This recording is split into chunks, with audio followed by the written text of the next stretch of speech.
There once lived a medieval French peasant by the name of Joan. She lived during the 100-Year War, where the stability of France and England was unknown. At the age of 13, she began hearing voices and seeing visions.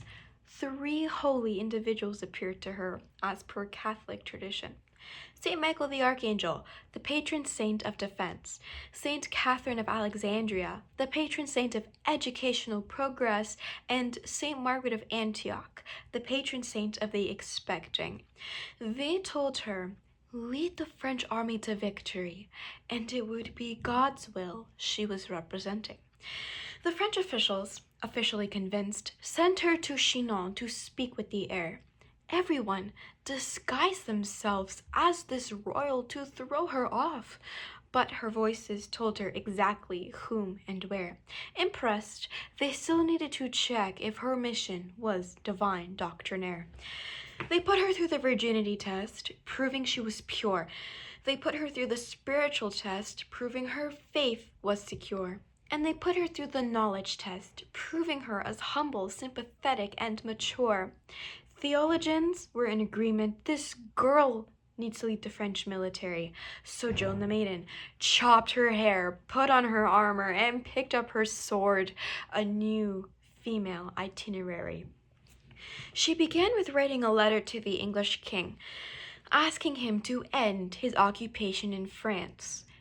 If the English did not comply, they would die, so this was a peaceful warning sent in advance. The English king was ignorant and said they would meet on the battlefield, so Joan of Arc trained with her troops her talented fighting skills about to be revealed. Before the battle began, the opposition mocked her. A woman commanding troops? By God, what could be funnier? And thus the battle began. The French fighting so hard.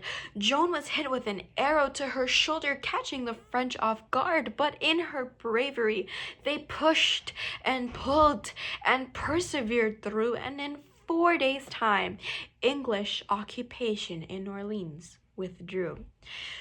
Jeanne d'Arc had successfully completed her divine mission.